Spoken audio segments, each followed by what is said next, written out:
Hello, everybody, and welcome to Whispers of the Deep. My name is Draken. Today, we're going over Chapter 6, Fortuna 2. So, Fortuna 2 immediately follows the events of Lucian 2, where at Lucian 2, we had the dinner with Lucian, Iroh, Edmund, Egenhan, Fortuna, Tatian, Kanta, Meg, and the Household Guard. This is the conversation that follows immediately afterwards. This is the thing Edmund came all this way to talk to Lucian about. And to give a brief rundown, Edmund is recruiting Lucian to come to Fair Calais with him to investigate what he says is an attempt on his life, and shenanigans ensue. Iroh says also he intends on leaving himself due to the fact that he wants to take up Egenhan's offer, whatever it is.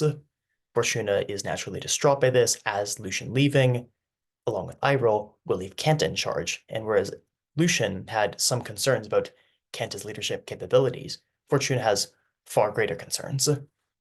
Now, I really like this chapter. I also really like Lucian too, but I like Fortuna too because one, Fortuna is one of my favorite POVs to write, but also there's a lot of really cool stuff going on inside Fortuna's head. That whereas Lucian is someone who misses a few details or doesn't quite understand some things, Fortuna is very good at reading people, and their way of speaking, their way of vocalizing the world is very materialistic and is a different way of writing than, say, Lucian, Iroh, or Ekin. So as always, let's begin with the epigraph. Basically, this epigraph, it doesn't talk about some support of lore which is relevant to the chapter, but talks more about Melanthios, this founding figure of the empire. We learn that Melanthios was the son of a slave woman who came upon the fields by the old king, and then he was found in a cave by Heva, who is this saintly figure. And then Heva has a daughter, or maybe a stepdaughter, who is then Melanthius's stepsister in turn, eventually to become wife. So Melanthius has this sort of found family, but also this being found in a cave thing, which is evocative of Moses, but also there already is an established motif of things in caves, shall we say, and children being found in caves is a interesting way of putting things, shall we say, which may come into importance later. But and then this is from the line in the Grips, the Book of Emperors, chapter 3, verses 10 through 11. And here we begin. Iroh is not drinking, Lucian is barely drinking, Edmund is drinking. Fortune is not drinking, they're thinking. What are you thinking about? What am I thinking? But thinking. And Egenhand is living in Fortuna's head rent-free.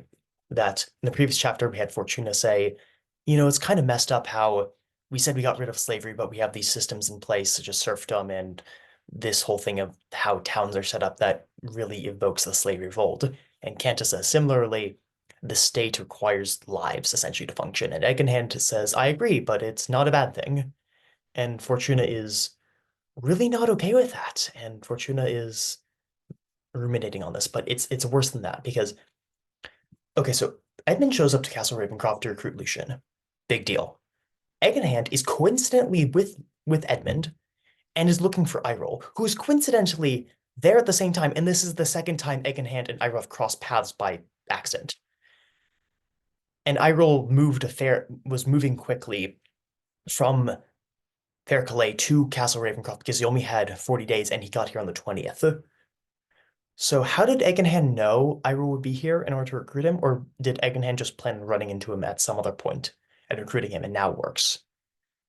It just, something doesn't quite add up, and Fortune is getting at this. He knew, did he leave after? If so, how did he know? And Edmund is getting drunk, and he is cutting off Fortune's thoughts. Fortune notes how Edmund's grip is loose, and Fortune does this thing where they take their hand and like clench it, feeling the bones and the joints and the tendons, and it's a nervous tick of theirs or a thing that shows they're angry or thinking heavily, similar to Ekin and gritting his teeth. And Edmund says, I take it you know why I've gathered you all here today. And Lucian does. And he says, if I speak plainly. And Edmund says, why, if I made you do something and then held it against you, what kind of person would that make me? And Fortuna thinks a snake, but also that is like the classic thing of an unjust ruler is to order someone to do something and then hold it against them. That in this sort of like but what do you mean I broke the law? I did as you ordered, and yes, you broke the law. It's this basically the sort of like you can't win damned if you do, damned if you don't kind of situation. And Edmund jokes that he's has put Lucian in this situation, but he hasn't. But he has. That he has gone all this way and said, Lucian, I need something for you. And of course, Lucian isn't going to say no, but also um, this idea of holding Lucian to account for something that he was asked to do might come into importance later. Who knows? And Lucian gives this incredible. Lucian is speaking very rhetorically. No illusion deludes me is a reference to Ovid and the line with Narcissus, ne me mea faltimago, which is that illusion does not deceive me, which is Narcissus talking about his own illusion, which does deceive him. So Lucian is saying that he is not deluded, but maybe he is a little deluded. But that it was pleasure and not stately things which has brought you to my home. So that it was A, not B, that's brought you to my home. It's a very, very formal, very Roman, very Latin way of saying things. And in fact, not stately things. If we are in this sort of mind that the entire work is a work in translation, similar to how the numbers are rendered, then stately things would be like res nationis, things of the state. What message, what truth is so sensitive to not entrust to a raptor, 11 royal emissary. This tells us that raptors are used for most communications, but if it is a especially secure matter, then a royal courier, probably on a horse, will be used. And that actually will come up in 2 chapters from now in Ekin 2. Look forward to that. And he also says, yeah, it's weird that you asked my legate and brother to accompany us. It's something that is both incredibly secretive, but not secretive enough, which might suggest that is a secret, but is a secret that is only secret right now and will not be much as secretive later. And Edmund catches this and says, ah, Lucian, there you're clever, yada, yada, yada. And Fortuna cuts the bullshit and basically says, how long were you on the road? And Edmund gives the answer, which is not the answer Fortuna was looking for, or maybe it was, but it is a answer that complicates things because he says 30 something days before last month's Ides, like the whole like so in the Roman calendar you have Ides, Nones, and Calends. Calends is the first of the month, Nones is like the ninth-ish of the month, and the Ides is the 15th of the month famously of March. So Edmund says they've been on the road for 30 something days, which is, last I checked, 30 something is more than 20, which means that Edmund and Egenhand left before Iroh. Yet they've shown up and Egenhand is ready to recruit Iroh. So Egenhand must have had the idea to recruit Iroh before they left, or he got the idea on the road. But if Egenhand got the idea when he's on the road about Iroh leaving and going back to Castle Ravencroft for them to recruit him when they got to Castle Ravencroft, then Egenhand has been spying on Iroh since before Iroh left Faircalais.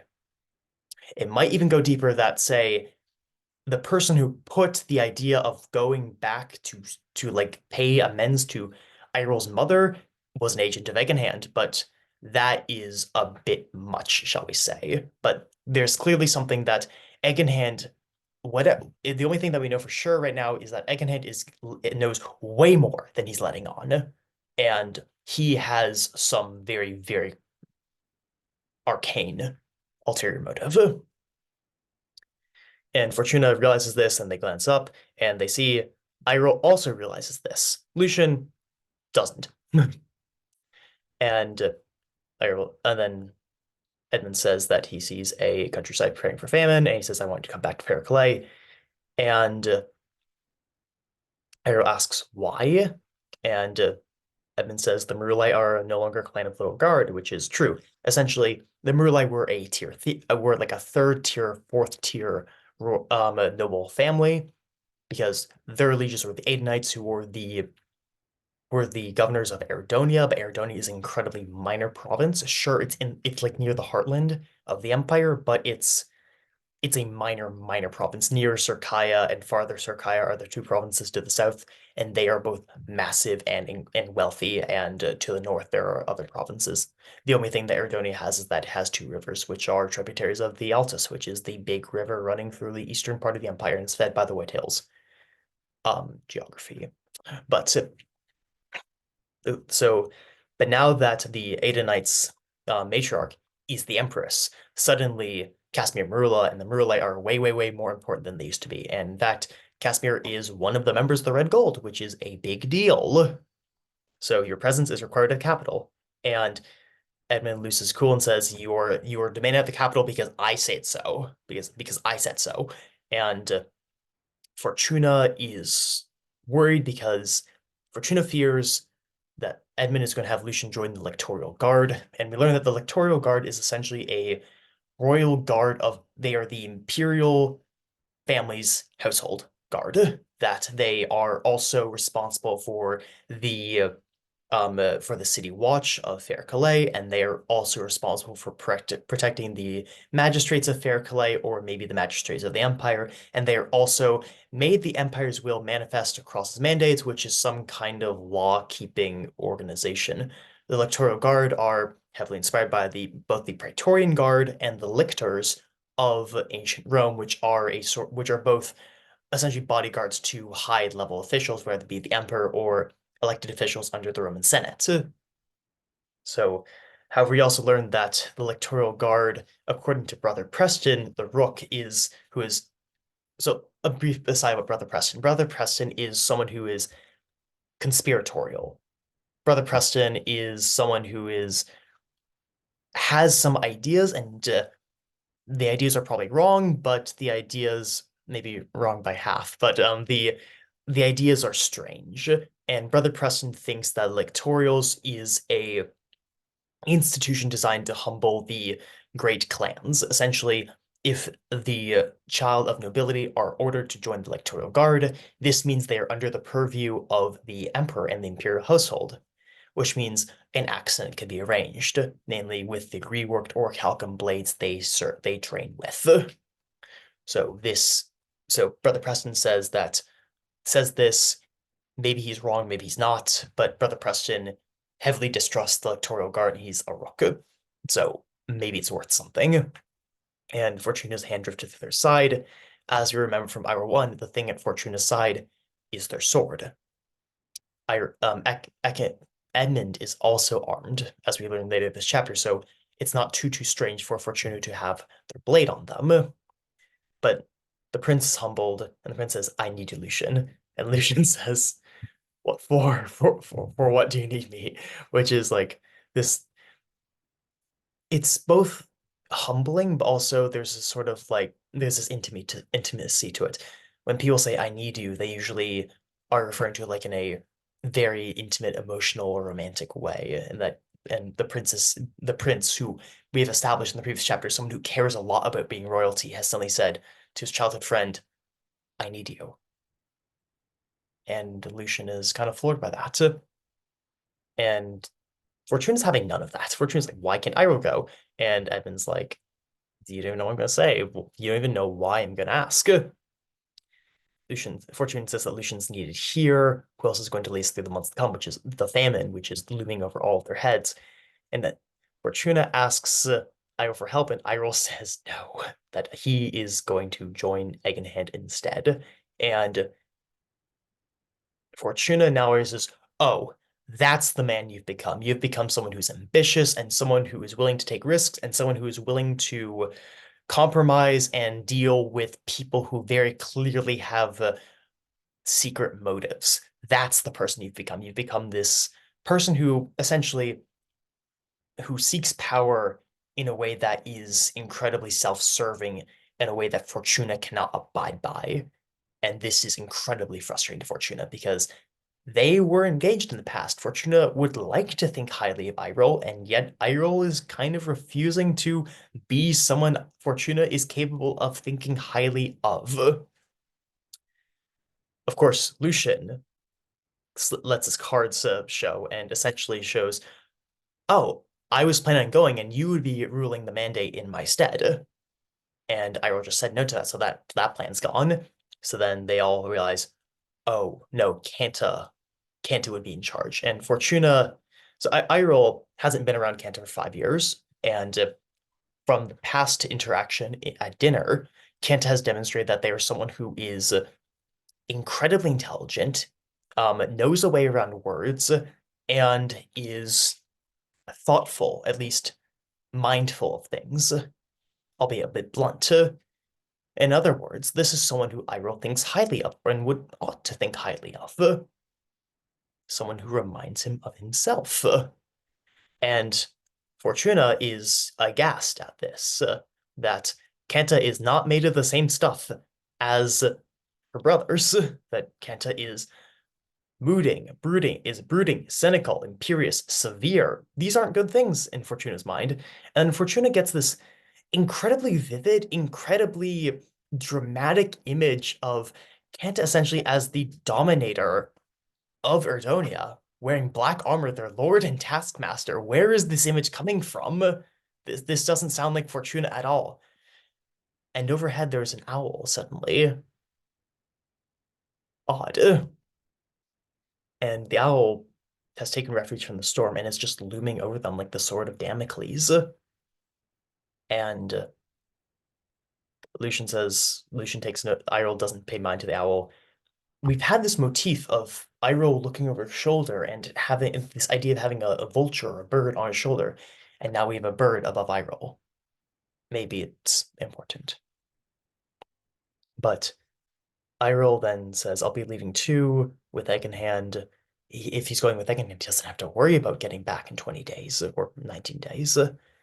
And Iroh then touches Lucian and says, it'll be okay. We'll both be in Fair Calais. But, or at least we'll both be going back together. Eggenhand did says, who said you'd be in Fair Calais, which would imply that whatever job Eggenhand has for Iroh, it's not in Fair Calais, but at least they would be going back together. Maybe. And Fortuna's really trying to say anything to change Iroh or Lucian's minds at this point, and fails. They don't know what to say. And Edmund snorts. He's like, huh. Yeah, Edmund is one, drunk, and two, does not think highly of Fortuna. Fortuna and Edmund butt heads as Fortuna, who is someone who's kind of opposed, like royalty as a thing, and Edmund, who is someone who like really likes his social position. So they probably have never seen eye to eye, and also Fortuna does not use honorifics like Your Highness. Fortuna calls Edmund Prince, or sometimes just Edmund. But Edmund says, for those in the knowledge, Fair Calais is a city of unlimited time and possibility, which is Fair Calais is a city of many wonders. And with the spires, and he says that I'm sure the Empress could get a good political marriage for her chief vassal's son, which is pretty accurate. However, Iroh, probably inflamed by the idea that Lucian would have the good political marriage when Iroh was the one who talked about in the past, or maybe because he's protective of his older brother, says, why really do you need my brother in Fair Calais? And Fortuna speaks up again that they list several things. They list how the mandate needs them. They list how the people need Lucian. They list how the Lucian's voice is justice and people like his justice. This really sounds like it sounds a bit like Fortuna making things up, but these probably have all happened in the past at some point or have been said in the past. And then serfs and citizens alike praise Lucian's wisdom of the daily bread. And then also, if Lucian leaves, Fortuna will have to arbitrate alone. They might be able to, but they don't know. But also, they don't even know if the last part was true. That if they could, they don't even know if they could arbitrate alone. That maybe it really is a job that requires two, and Fortuna is only one. And if Fortuna is working with Kenta and Meg, Fortuna is definitely only one. And Lucian, the incense is thick on the air, and Lucian says, yeah, there's merit in what you say, and you make up a good point, but, and then decides, like, seemingly against his better judgment, for this weird idea of new perspectives that, sure, let's go with Kenta, which does not seem that Lucian is, like, thinking terribly straight, or that he has something else on his mind that isn't what's going on. And then he says, Fortuna, should I and I each leave, both as your commander, as your lord, I order you to serve my sister, which is not exactly the language Lucian uses. Lucian is upset, clearly, and doesn't know what to do, but this seems the best option. And Fortuna is not of the Muruli. Fortuna cannot do this job inherently because they need someone in charge, and Kanta's the only one left to do it. That's and Lucian says, after all, you're my most trusted friend. And now this puts many issues at a head at once. One, this shows there's a clear break or discontinuity between what Fortuna wants and what Lucian wants. Whereas Fortuna is interested in materially improving the conditions of the people in Erdonia, Lucian is interested in peace and justice. And while the two overlap, the two do not overlap always. That Fortuna is much more interested in a systemic change, whereas Lucian is interested in doing the best he can. And second to that, Fortuna, it has been established, has some kind of romantic inclination towards Lucian as this person they respect immensely, and this familial and business and like and amicable affinity between the two of them has, with or without Fortuna's knowledge, basically grown into something slightly more. What it is exactly is not yet quite said. In fact, here we get the idea of why Fortuna has this adoration for Lucian, because in Lucian inside Fortuna, the Lucian that existed inside Fortuna's head is this idealized form of Lucian that agrees with all the things Fortuna does and has the ability to execute upon them. But this image in Lucian in Fortuna's head is kind of breaking down now. That this Lucian was everything Fortuna wished to be, but could not be. But Fortuna is realizing that this Lucian in their head isn't really the Lucian that exists, and that Fortuna cannot be ruler of Erdonia because Fortuna is not of the Maruli, just as Cabera, the second of the Numen, could not bring back her husband Dios after he was tricked into death by the Prince of Beasts, which um, mother goddess, father goddess being with the father god being killed by a evil god called the Prince of Beasts. Strange. Is similar to the myth of Isis, Ra, and Set, with Ra being killed by Set by going into a sarcophagus that kills him, being tricked into death, if you would. And Fortuna says, "Yes, Lord Lucian, it will be done, and yet I fear it." Fortuna is not happy. Nothing's going well. And Edmund says, "Enough of this, I need an answer." And Lucian says, "Yes, I'll do it." And then Edmund reveals the crux of the matter. There is a silk kerchief with a crocus die and some strange symbol that Fortuna thinks looks like a mountain.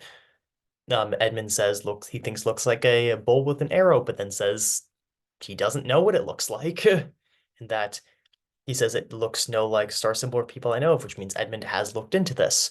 At least I said he's looked into this. And Irol knows it's crocus. That a crocus and silk kerchief is a strange item, especially with such a esoteric symbol on it. And then Edmund gives this description that there have been murders happening in the royal palace, that a scullery maid and kitchen hand have gone missing, and then two more murders happened. One was a knight who seemingly died of shock inside his room with the door locked, and the other one was the second command of the carcer at the prison who was found inside an oubliette, which is basically a hole in the ground from the Aladdin Olive Whiskor to forget, basically where you throw someone to forget about them. And they were found also behind a locked door with the key of the door on them, which is strange. And the owl agrees that if you I could go further into Edmund's exact description, but I don't want to at the moment. I will simply say that there's a bit more going on here if you read into it, but I don't want to give it away too much right now. And then Edmund says very provocatively, the authorities have an enemy, not without the court, but within it, and they have power, wealth, and no law can stop them, which from Edmund's description seemed true. And then he fears he's next. And then Iroh asks about the Inquisition, the Temple Ordinators, which essentially, the Temple Ordinators, based off this description, are some kind of investigative body tied to the Temple of the Triarchy that look for heresy or look for strange occult matters. However, they have a reputation for sticking their noses where they don't belong and generally aren't well liked, especially by Edmund. And then Edmund says, I need you, Lucian, to do this because he pulls out his blade called the Questioner, which is the sword is the name is a reference to something. But And also Golden Archon is also a reference to something. But essentially he says this I'm recognizable, this blade is recognizable. Also, I wish this sword was my I wish I had my brother's sword, with Golden Archon being Uther's sword. So he's saying I wish I was the crown prince, low key, but also saying I'm an incredibly conspicuous person. Lucian, you are not known at the court. People might not recognize you. And if they do recognize you, you can say you're on business for me. I have some census or another my father told me to take care of, and there's also a matter of smugglers. Basically, go to the capital city with me, figure out what's going on because I fear for my life. I fear there's someone in the court who wants me dead because most likely I am not the true-born son of Tygonotho, that I am only his adopted son, and I'm also way older than all the other heirs, which means if Tygonotho dies, there is very good grounds for a succession crisis. And Edmund fears he might be taken care of to alleviate such a crisis from happening. At least that's maybe what he might thinks. But there is a little twist to this, that there was a second cloth. Edmund says there's a second cloth, and it was found in the chambers of Uther, the crown prince. But if Edmund believes that he's being targeted to be murdered or disappeared somehow, because he found this cloth. If there's a cloth also in the Crown Princess, that suggests the Crown Prince is also a target. So who would want to kill both the Crown Prince and the fourth in line to the throne? Something doesn't add up here. This goes deeper than they think. But the House of Otho is not in order, and Edmund needs Lucian to find out. And then when Lucian leaves and Ira leaves, Hanta will be left in charge, and Fortuna wants none of this. That's all for now. Next time we'll go over Iral 2, another really fun chapter, albeit the shortest one so far. See you all then. Bye.